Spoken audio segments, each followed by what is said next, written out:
Welcome back, everybody, to episode 15 of the Wash Up Sports Podcast. We are Wash Up Sports host, Patrick Quinn, Louis Ortiz, and I'm Bobby Hanscom. Happy June, everybody. On today's episode, we'll be talking about a recap of UFC 302 from this past Saturday. Going over the Champions League final between Borussia Dortmund and Real Madrid. See who's advancing to the Stanley Cup Finals, and a full analysis of the NBA Finals that begins this Thursday with our predictions and a key player to watch. Some random news in the sports world, and we will finish up the show with Washed Up Wagers, with a recap of last weekend's picks and result of the month of May, where the loser will be punished by drinking a raw egg. Over the weekend, we had another great UFC card. To list a few results, Islam Makhachev defeated Dustin Poirier with a fifth-round submission to maintain the lightweight title. Sean Strickland defeated Paulo Costa in a split decision. Kevin Holland took down Michael Oleksiejczuk with a first-round submission. Do you guys have a favorite moment from the weekend? I thought Holland almost snapping Oleksiejczuk's arm was kind of wild to crazy. me. It actually got dislocated. It dislocated? Yeah. That looked painful. How about you, Pat? For me, it had nothing to do with inside the octagon. Mr. Donald Trump was in attendance in New Jersey after the trial he was going through, getting charged with his 34 felony charges. And then just to be there, putting his balls out for everybody to see, walking in with Dana White to a standing ovation. Kind of gangster. Kind of gangster. That was a gangster move. I'll give it to him. I don't know if you guys heard, but after his fight, Strickland said he has paid all his dues and is ready for the title shot at the middleweight. He is now 29-6 and has beaten Izzy Adesanya. You guys think it's time? I think even if it's not necessarily his time for his fighting ability, I think just the attention that he draws to himself with just how he speaks and the actions that he does will then bring more attention to the fight. It'll be a bigger fight, good pay-per-view fight, even if it wouldn't be a close decision. I think just what he does will bring a lot of attention to that fight. Especially Izzy, too. Izzy always brings a lot of attention, especially when he's on a main card. So them two going at it again, that definitely bring a lot of eyes. Our next major UFC event is UFC 303. It's now less than a month away, which kind of seems crazy. Yeah, it seems crazy. I feel like all of a sudden now UFC events seem like they're coming quicker and quicker. Yeah. But we'll see the return of Conor McGregor, who is fighting Michael Chandler at 180 pounds. Yeah, that'll be interesting. There's a lot of videos that circulated over, I think, either this weekend or the past weekend of Conor McGregor going out partying, not really in training camp, not really trying to look like he's trying to get ready to fight. And then I think you said that the press conference got pushed back or postponed. Yeah. Those are all not good signs for this fight happening, especially in a month. Yeah. No, absolutely. But it's also Conor. It is so also. You can't really. It is also Conor. He's been fucking busy as hell too in the movies and everything. On his Lambo yacht, dude. I will say though, I hope Michael Chandler fucking kicks Conor's ass. We're going to get into the Champions League final recap. Joining us now is our producer, Zach Elliott. Obviously, we know Bobby knows nothing about soccer. Zach does. So it's good to have somebody that can actually have a conversation with us in here today.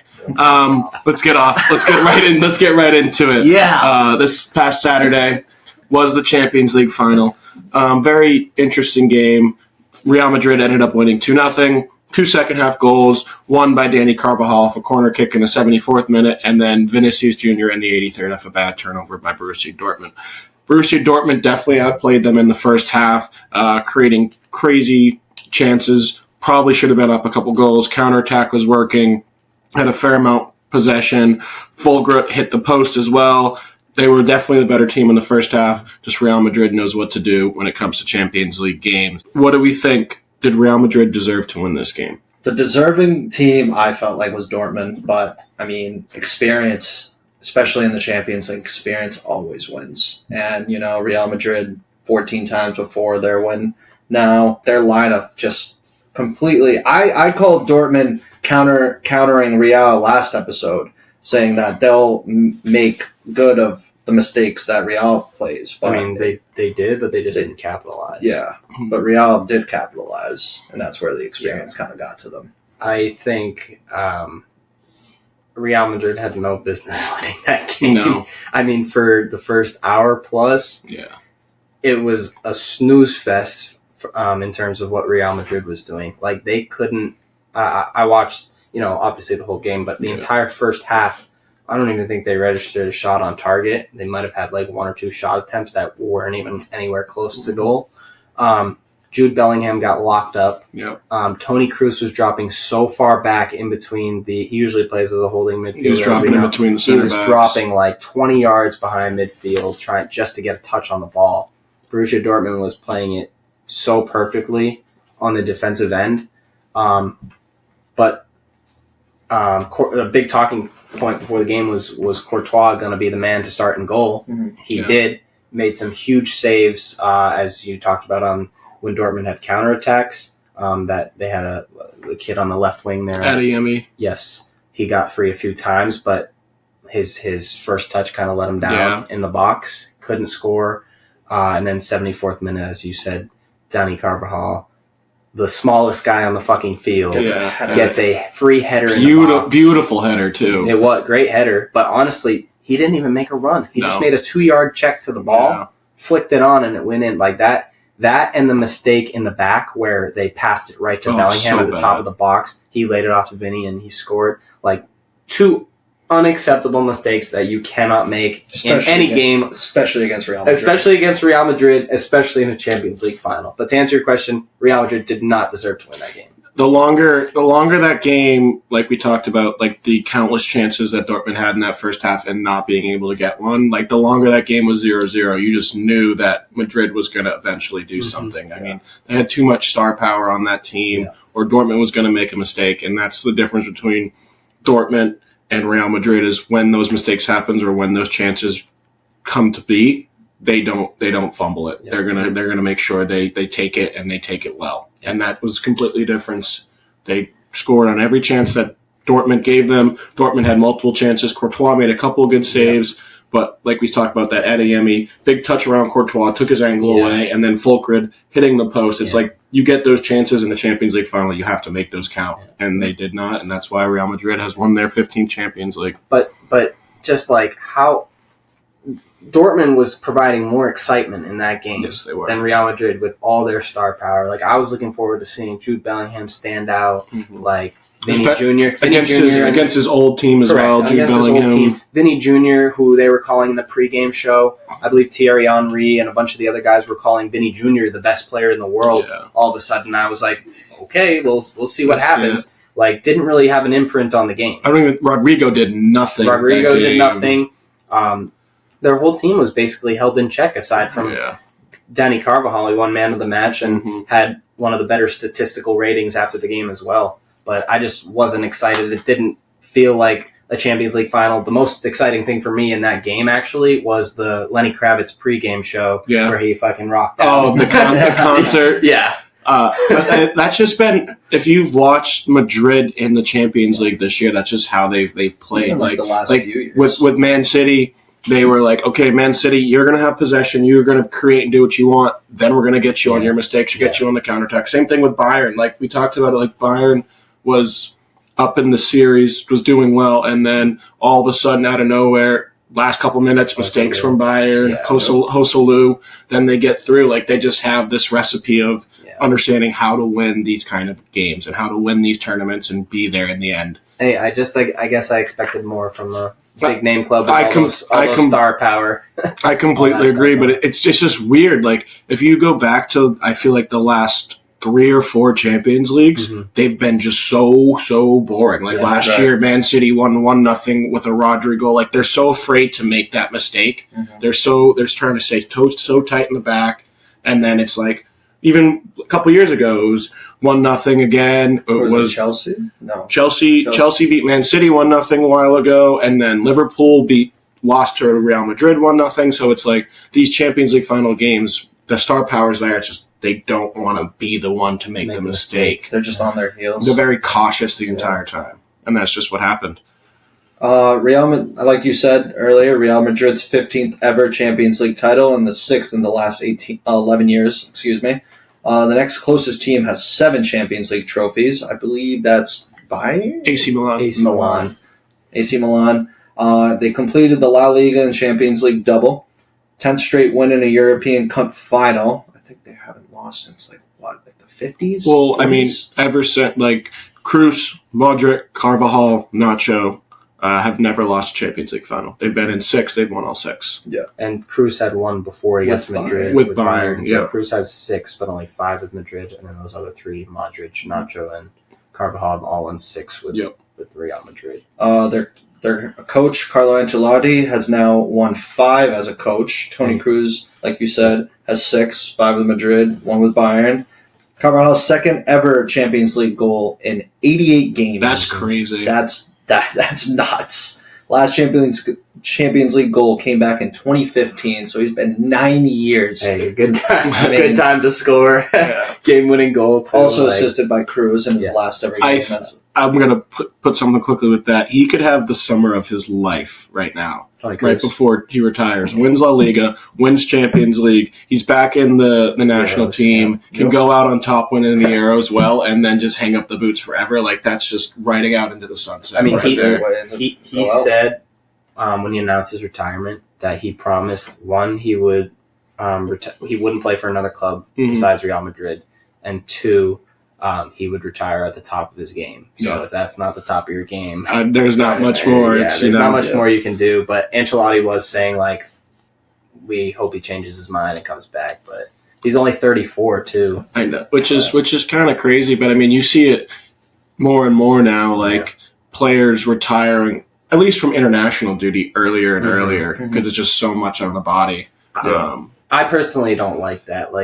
I think international soccer is so exciting because of how not often it is. World Cup every 4 years, Euros every 4 years. You only play really international duty over the summer, a couple times in between your season. It just makes those games more meaningful and plus you're playing for your country. Exactly. That's the pride that comes. There's one thing to be remembered as somebody who was a club legend, and then there's one thing to be remembered by an entire country that you were born into and you lived your entire life there. Yeah. It's the pride you take.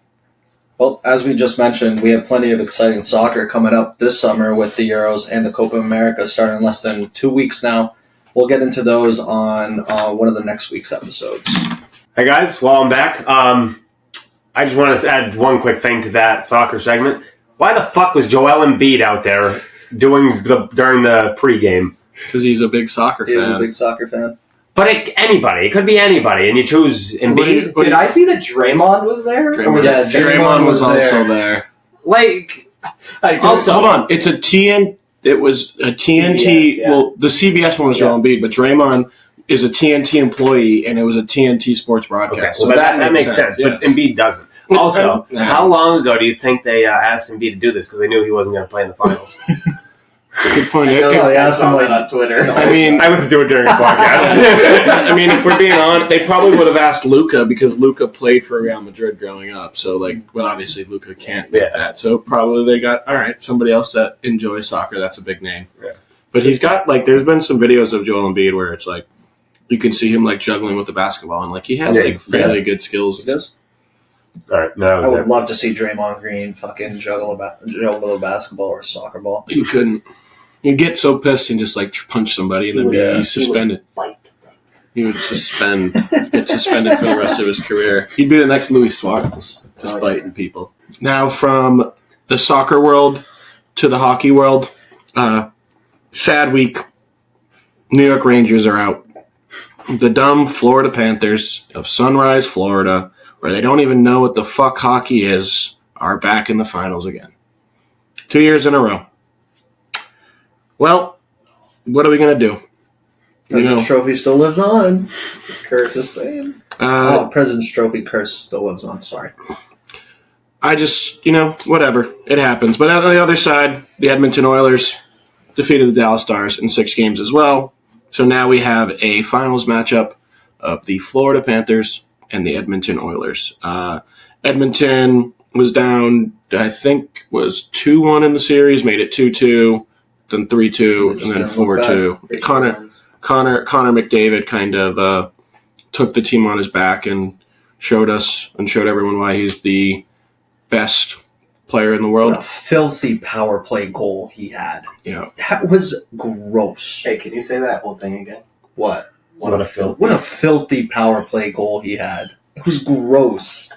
I will- Absolute disgust. I did hear. I want to say it was during Game 4, maybe that McDavid was playing with a possible injury, and that's why he wasn't scoring as much. That's every every hockey player. player though. Matthew Tkachuk last year had a broken sternum and was Year before that, he was what, out like, playing. Brad Bergeron had like a broken rib, or Marchand had a broken rib. That's throughout like playoffs. that's the big difference between hockey and like any other sport is they Yeah. don't have to disclose the injury. They just need to tell you the region it's in. So they'll say it's a lower body injury or an upper body injury, and then you have no idea what it is until after they're done playing. Like you just mentioned, the Stanley Cup Finals are now set. We have the Florida Panthers against the Edmonton Oilers. Florida seeking their first ever Stanley Cup, back-to-back times in the finals. Oilers seeking their first since 1990 and their sixth overall. No team from Canada has actually won the Cup since 1993, and that was the Habs, the Montreal Canadiens.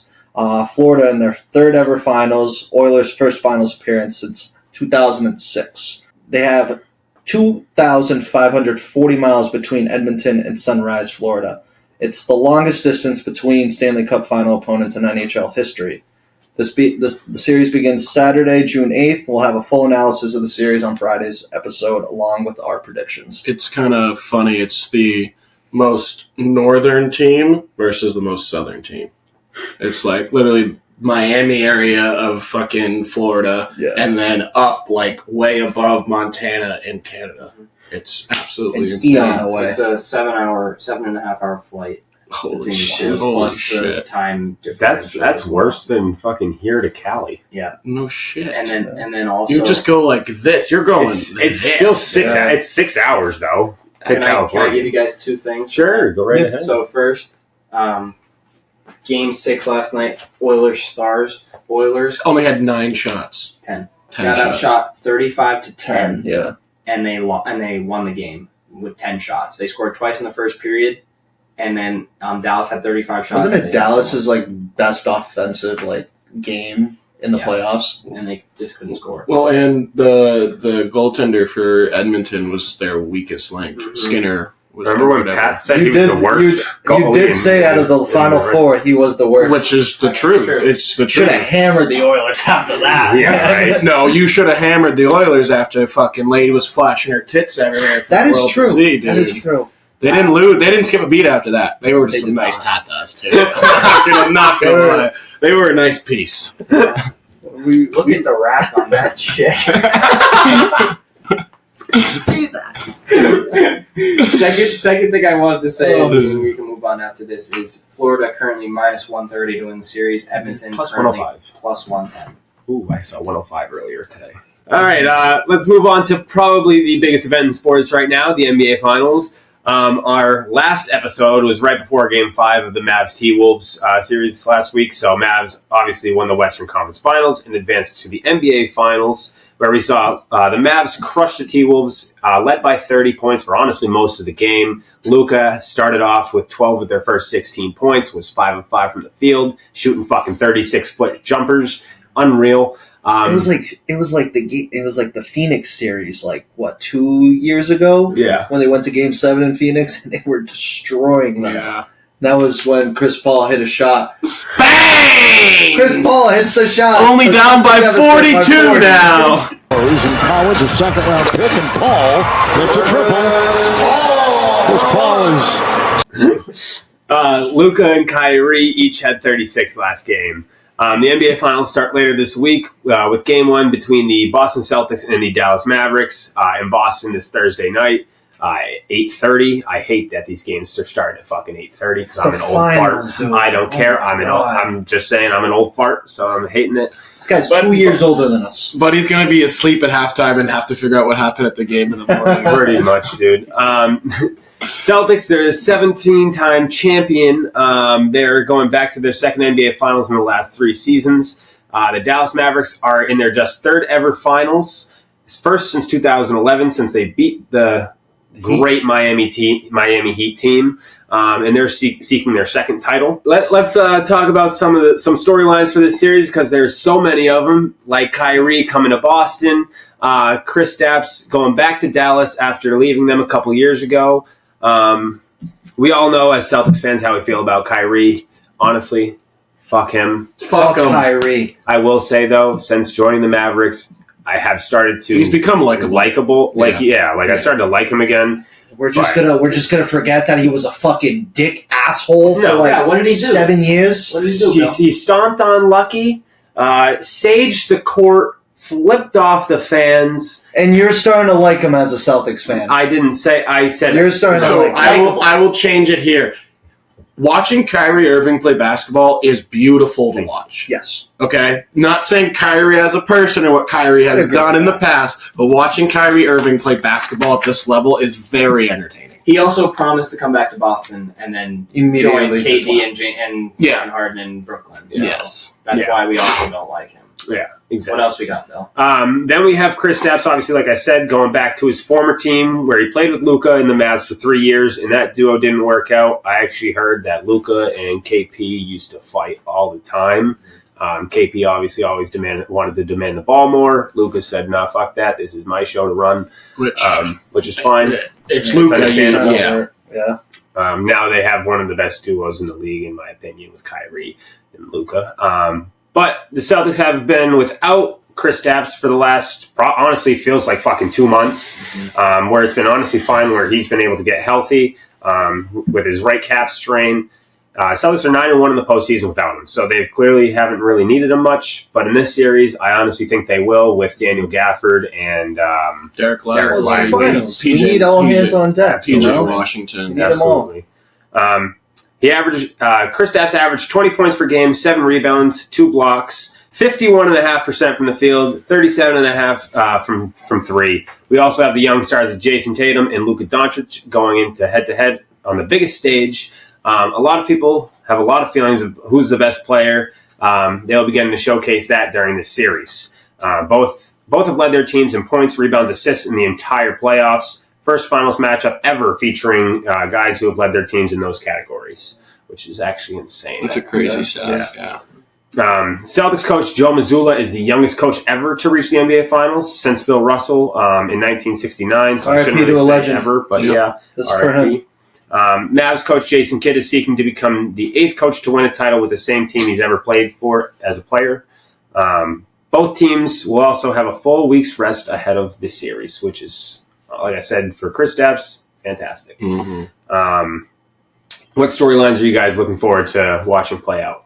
I'm excited to see Tatum back in the finals. That's the biggest thing I'm looking for. I mean, we all remember the Warriors finals where everyone was calling the fact that him and Brown can't work together. Tatum can't show up in the big moments, and Brown won the Eastern Conference Finals MVP. Everyone was talking about how without Brown, this team wouldn't be anywhere. Now it's time for Tatum to show that he can win a championship. He can be the best player on a championship team.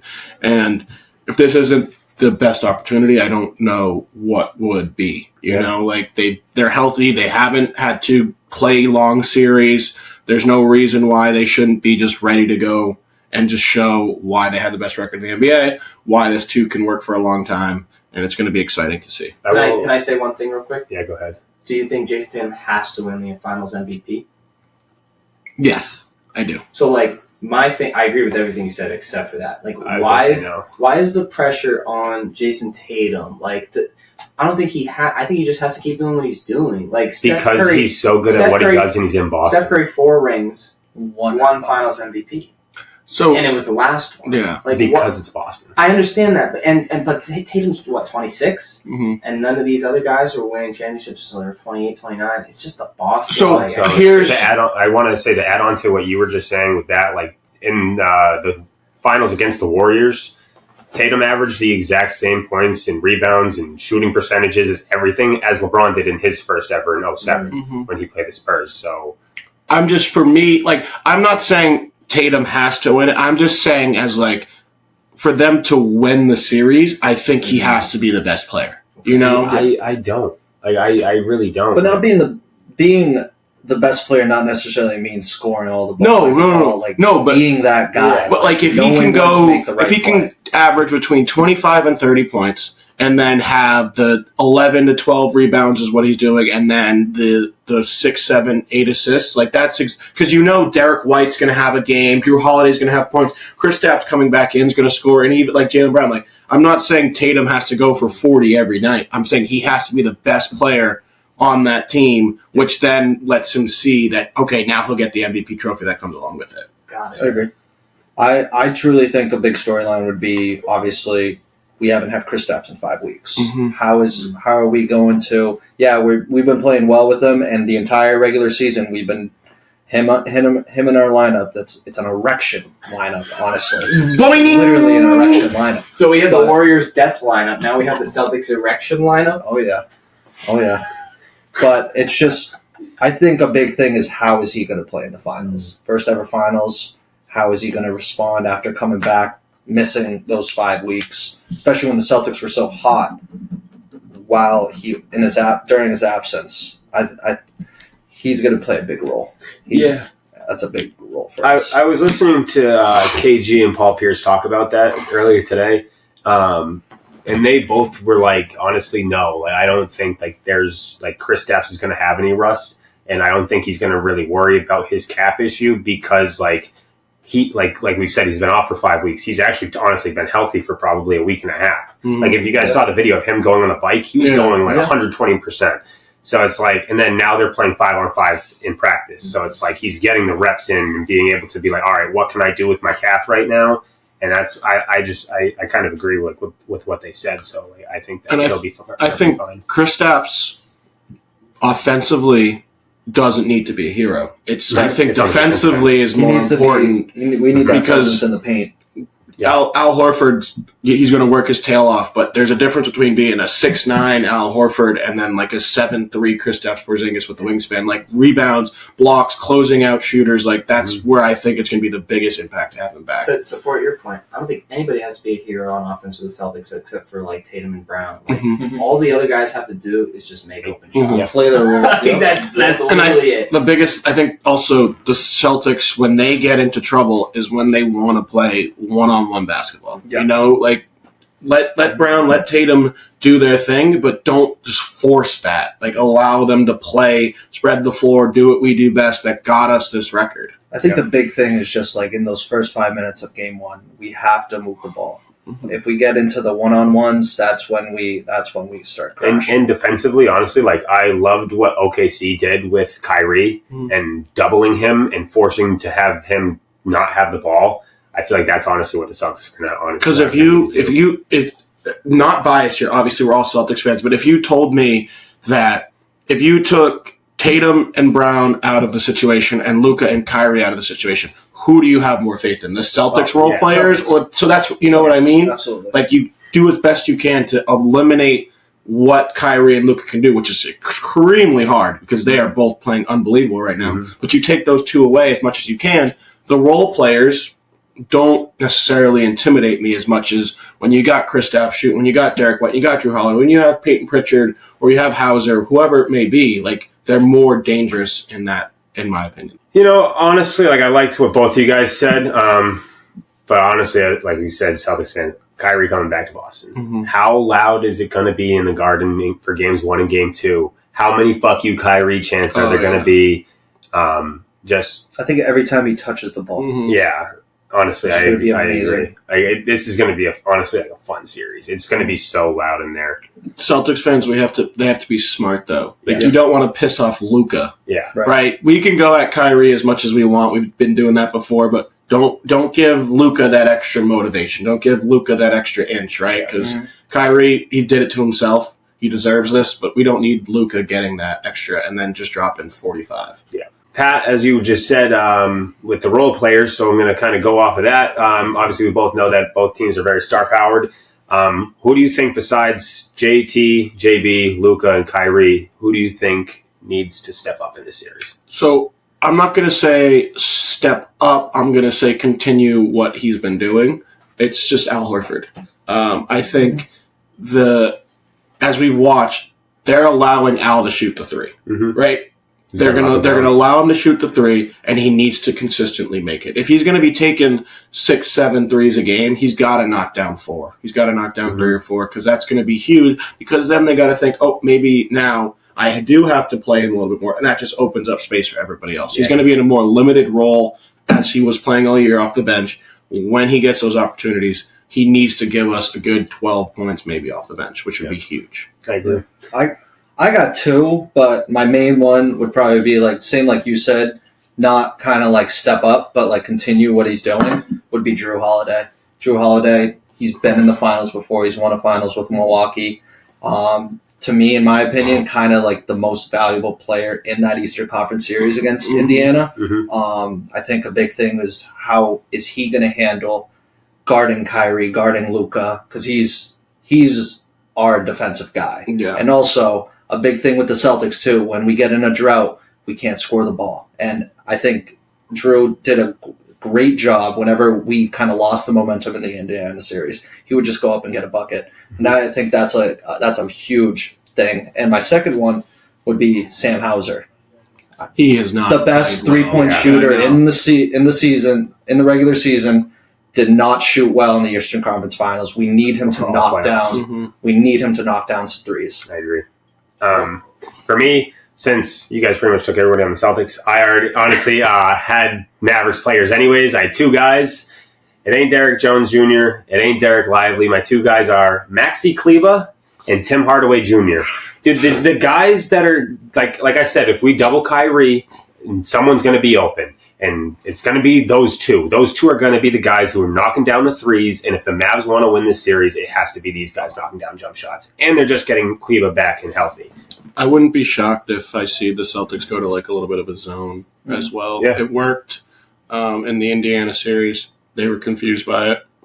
And then I think one more quick thing we talked about. This is the 2 best defensive guards in the league in Derek White and Drew Holiday going against the 2 best offensive guards in the league in Kyrie and Luka. So it's going to be very interesting to see how they handle that. Obviously, Luka's a much taller guard. Does that mean now that Jaylen Brown guards Luka Doncic, and then Drew and Derek White kind of switch on Kyrie, and then they let everybody else beat them? I mean, that's a good advantage for the Celtics, though, too, because we have D. White, Drew, but also anyone on the floor can guard Luka or Kyrie, in my opinion. And, I mean, Jaylen Brown took the assignment against Pascal Siakam, who's 4 inches taller than him, and he... See, that Luka clip... I don't want Kristaps. I don't want Al Horford guarding Luka Doncic. I think from Tatum to Drew to Derek to Brown, they can all do that. But if we they love running pick and rolls.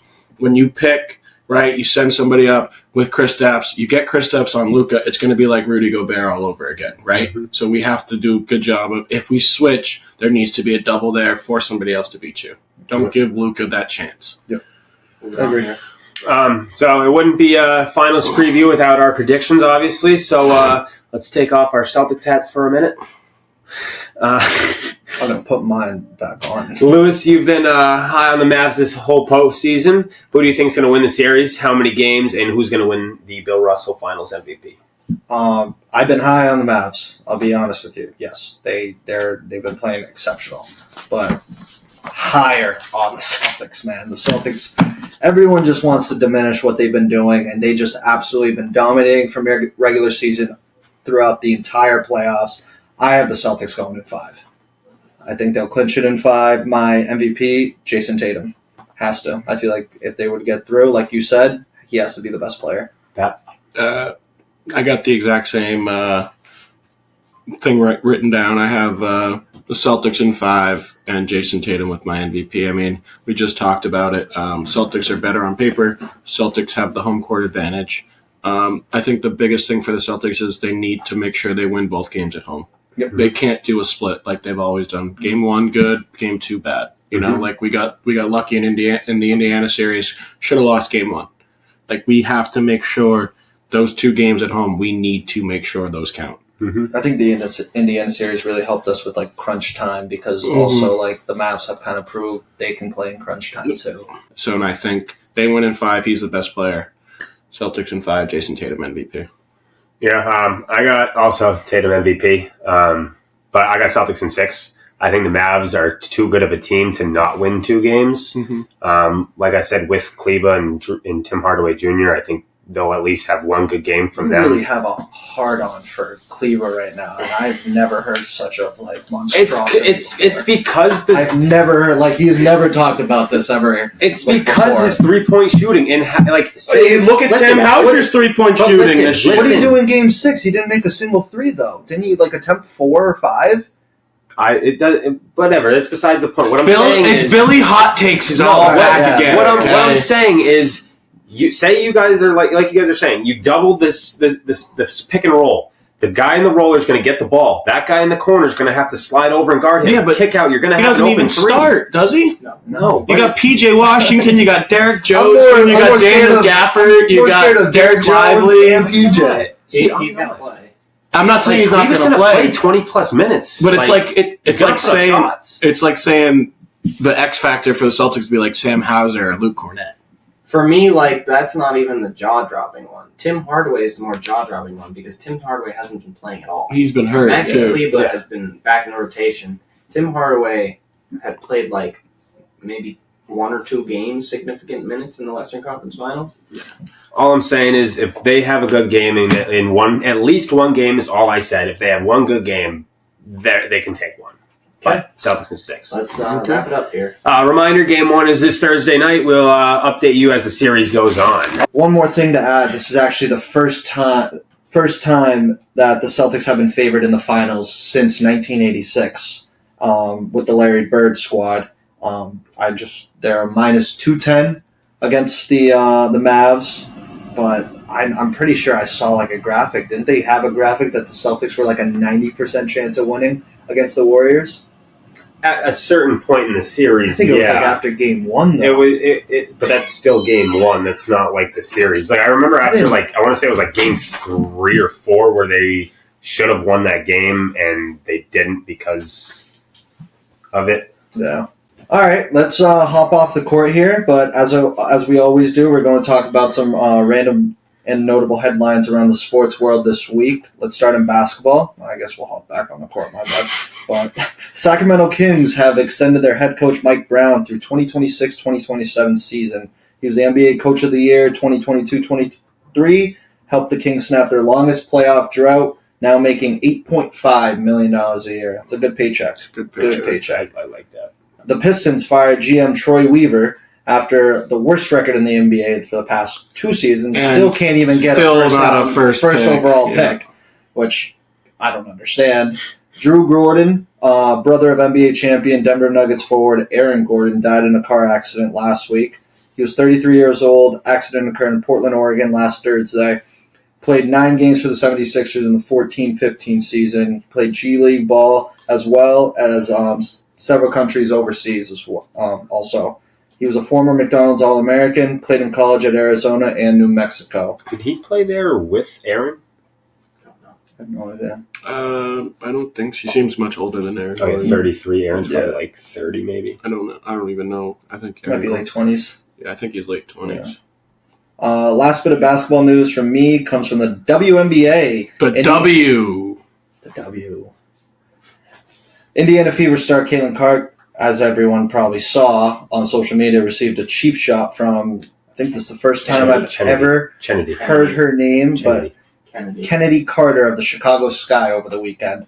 Carter was given a flagrant 1 foul and later said on Twitter, Clark isn't good at anything besides 3-point shooting. I'll just say right now, I've never heard this girl's name until she hit Caitlin Clark.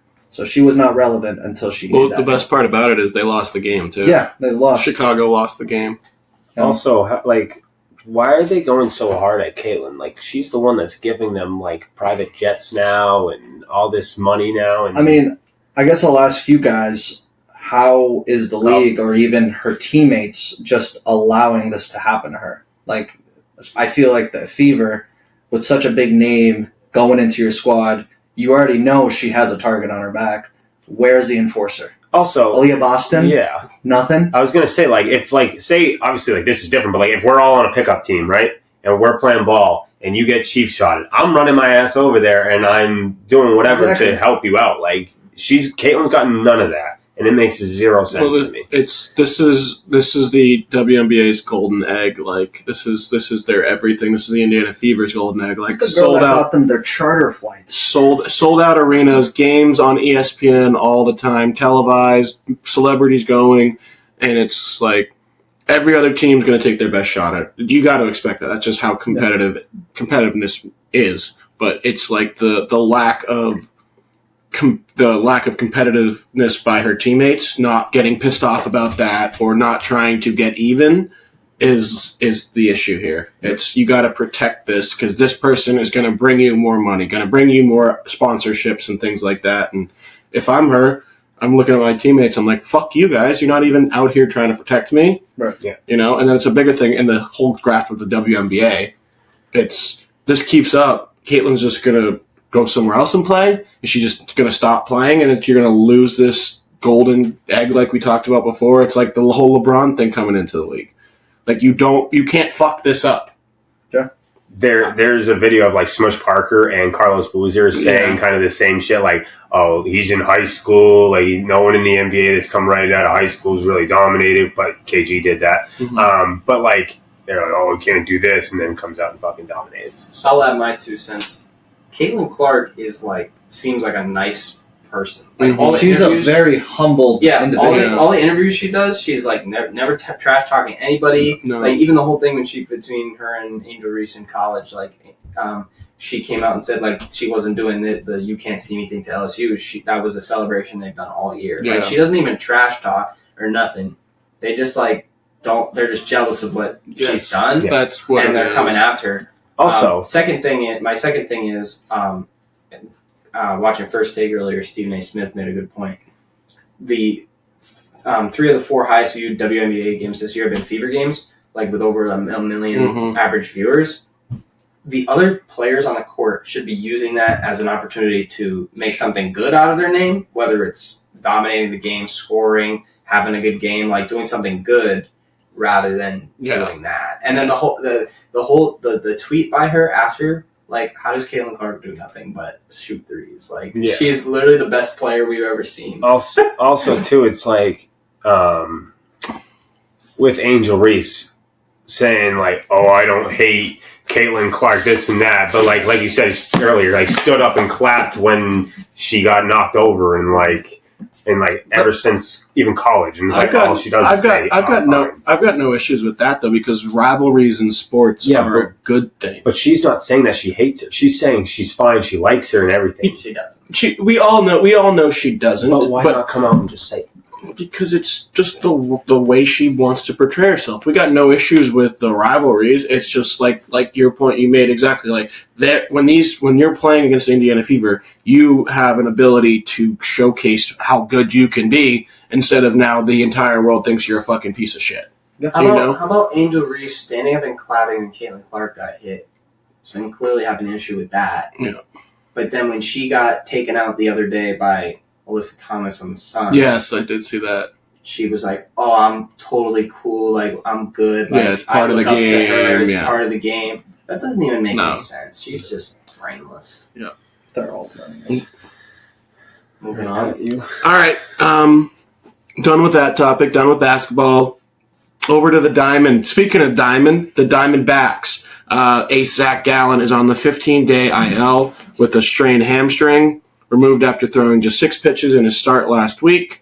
Also, a lifetime ban has possibly been initiated for San Diego Padres infielder Tucupita Marcano for betting illegally on games when he was injured.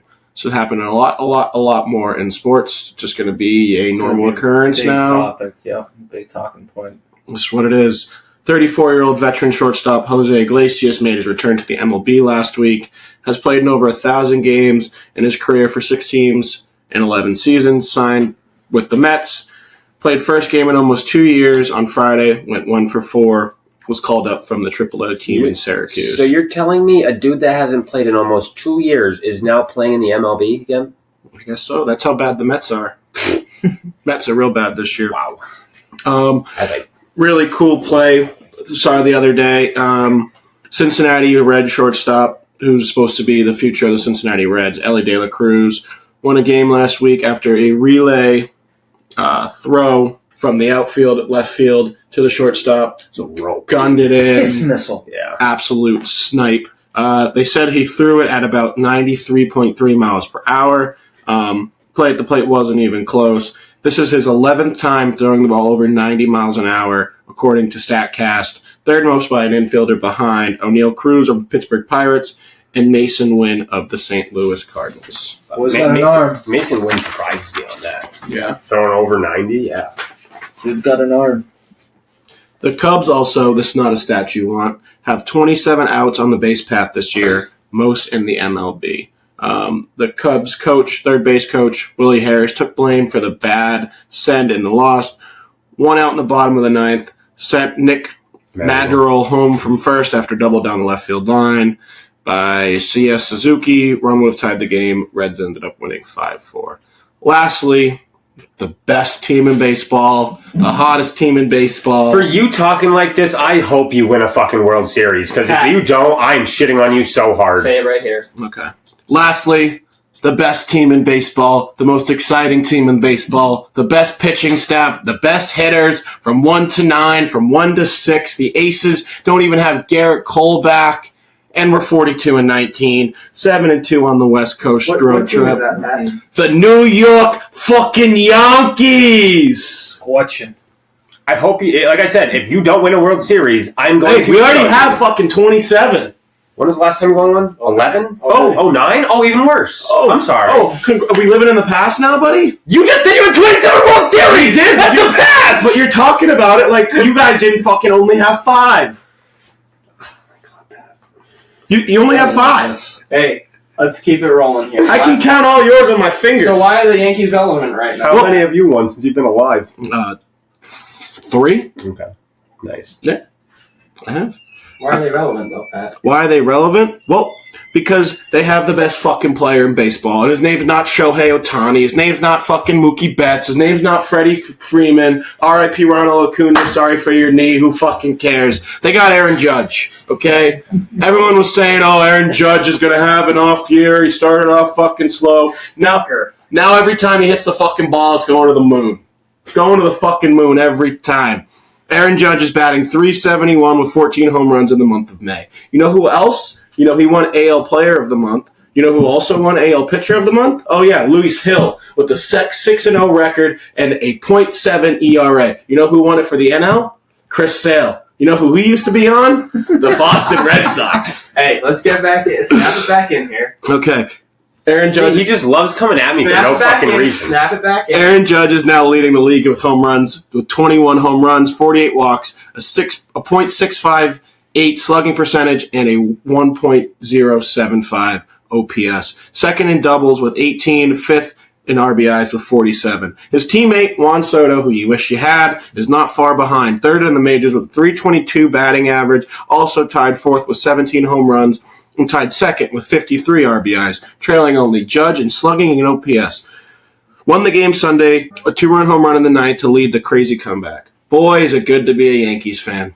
You would think you were just reading off some all-star stats, like from an all-star game right there. That's fucking nuts. It is nuts. 14 home runs in May. Yeah. That's 1 every 2 games. Yeah, I mean, like... And the best part was everyone was talking about, oh, Aaron Judge not going to have it anymore. He finally got paid. He's not going to be able to show up. And all he's done is had the fucking best month in the month of May. I believe he had 5 or 6 home runs just on that West Coast road trip alone. Well, he had against the Giants. He had like 3 or 4 against the Giants alone. I think he had 3 in the Giants series. A couple against the Angels. And and then he's against the Padres. After the Giants series, they asked him how he likes playing in San Fran, and he's like, oh yeah, I loved it. But if you guys remember in the offseason, he was going to sign with the Giants. Well, it's because he's from that area. Yeah, but like he was going to sign with them, and now he's did it. Yeah.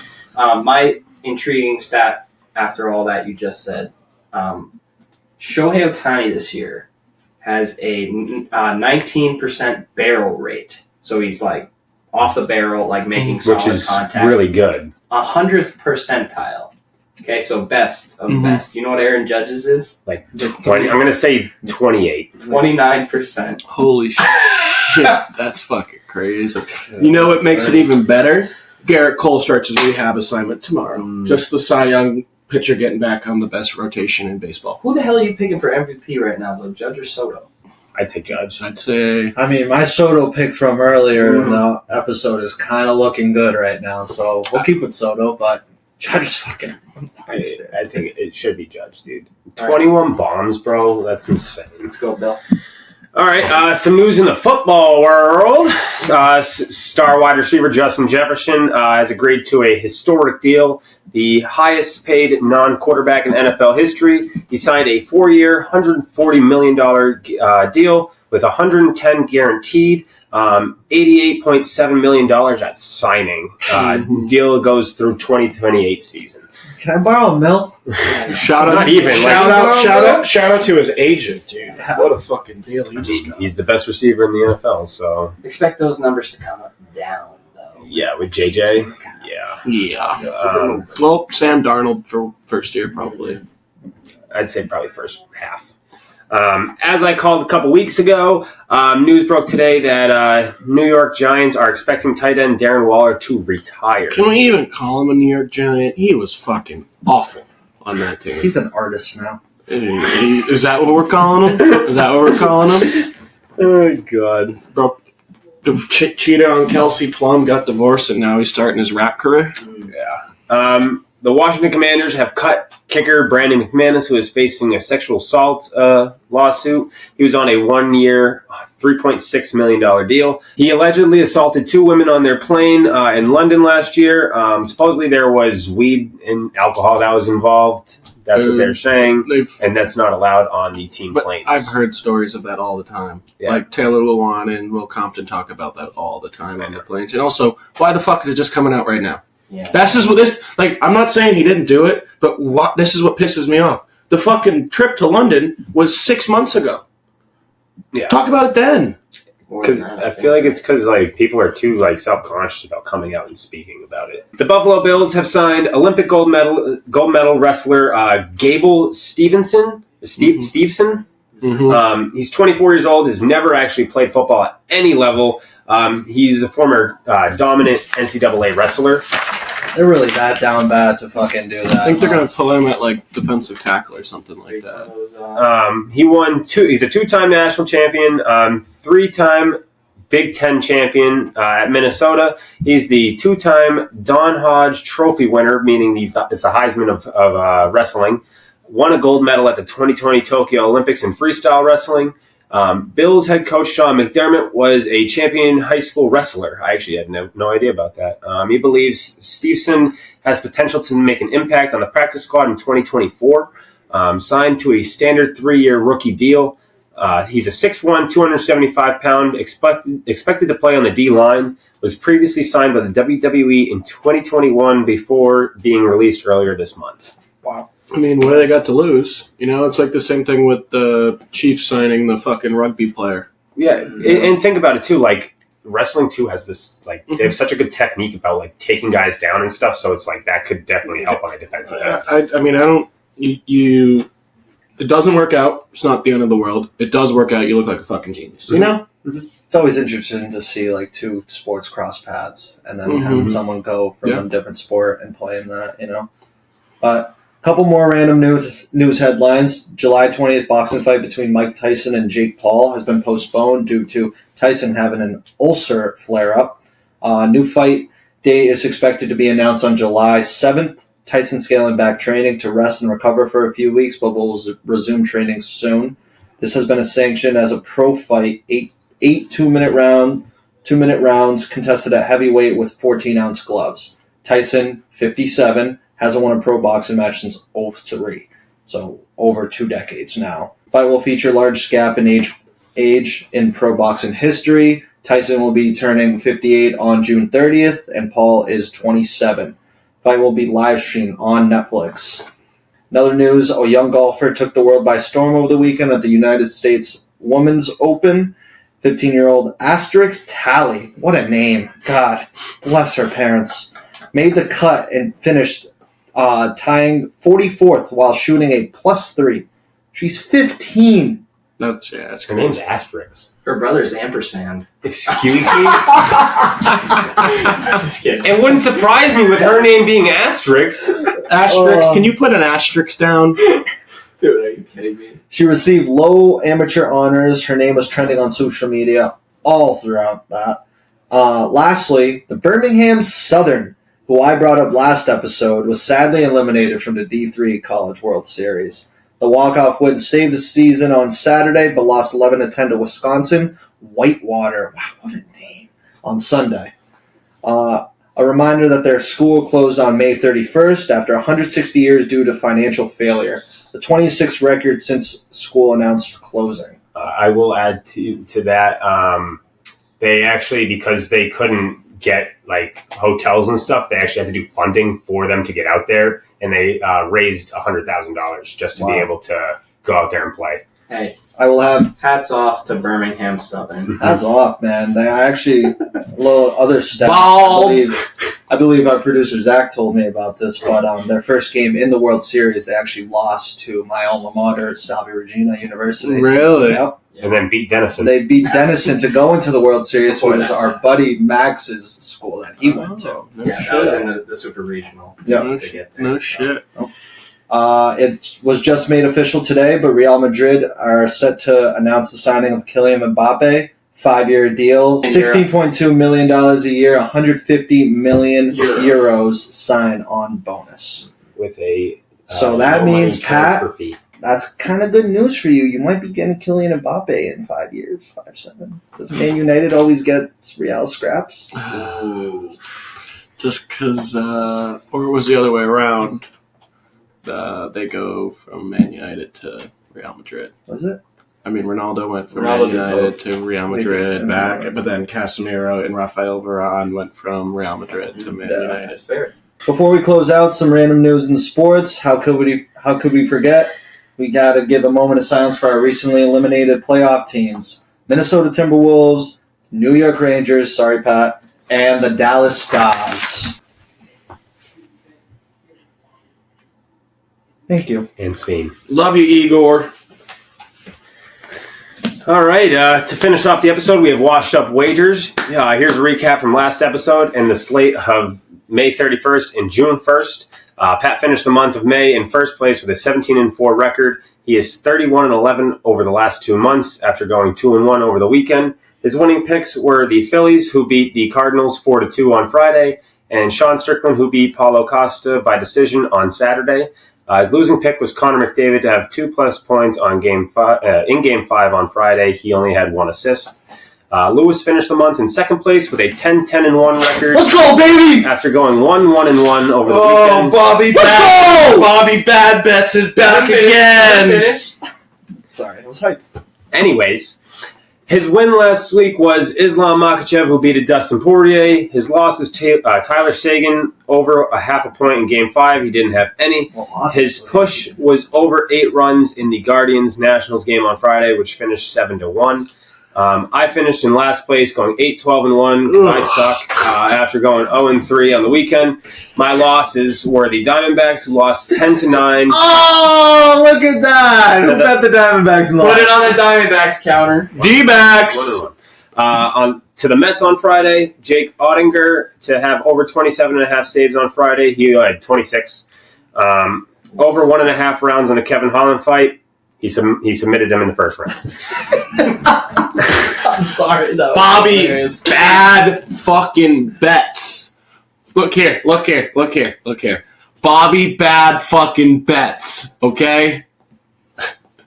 You can keep going. That's 2 months in a row. You can I keep know going. it is. You can keep going. So, we have our winner, which is me. We have our loser, which is you. Again, Bobby is now 2 months in a row getting stuck with the punishment. If you guys remember, last month we waxed his chest. This month, he's down in 2 raw eggs out of a glass. So, you ready, Bill? Gotta swallow it too. Can I get my wheels? Can I have that trash can just in case? Mm-hmm. Crack the eggs in there, down them, buddy. No, because I want to go quick. I want to get it done and over with. Give me him. Buddy, he's just This is your No, Bill, you get no Bill, say. you got nothing here. You can We crack one. I'll crack one. Crack them, we're dumping them in. Oh yeah. Should we mix the yolk in for you? No, I don't. Can you No, it's put the actually. Put the glass up here before you drink it, please. Yeah. So you can see. Not too close. Trying to get all the embryos and stuff. A little lower and a little further away. Perfect. Is there anything left in that? Nope. Looks like I'm nuts. Doesn't smell bad. Doesn't smell like anything, honestly. No, it doesn't taste like anything. Just got it down, brother. Thank you. Cheers. To another losing To month. another losing month for Bill. Hey, June will be better for you, right? I sure fucking hope so. Oh, we got some great ideas for the June punishment from over the weekend, so All right. this is light work compared to those. Oh, that was fucking beat. I just want to ask you, what was worse? Can your hair waxed or the eggs? I'd rather get my chest waxed. Wow. You can keep that water, by the way. I didn't touch it. I aired it. You don't want his eggy fucking. I legit went like this. All right. Oh. You can keep that water. We got to finish. That's All right. So, Bobby, well done. Again, another loser. Bobby Bad Bets. We'll see how you do in June. Speaking of that, we're now into June. We're going to start on a clean slate again. Obviously, everybody knows by now 3 picks for the slate on Tuesday, June 4th. And then we will also be picking how we would think the NBA Finals. So MVP, future of the NBA Finals. MVP, how many games it's going to go, road wins, etc. So I will start it off. I will have the under 7.5 of the LA Dodgers versus the Pittsburgh Pirates at -105. I have over 4.5 runs by the Cincinnati Reds individually, which is -190. And then I have the San Francisco Giants +100 versus Lewis and Bobby's Arizona Diamondbacks. It is +495, $10 to win 59.59. And then my futures is the series under of 5.5 games in the Celtics Mavericks. Let's get second again, honestly. Sit up. I have the Yanks going to be at home against the Twins. I have their money line. I have Uruguay's money line against Mexico in a friendly. And then I have Diego Jota. Bill, where's he from? Say it again. Brazil. Okay. Close. He's from Portugal. They both speak Portuguese, though, Yeah. so good job, Bill. Thank you. I have Diego Jota, anytime goal scorer against Jota. Finland!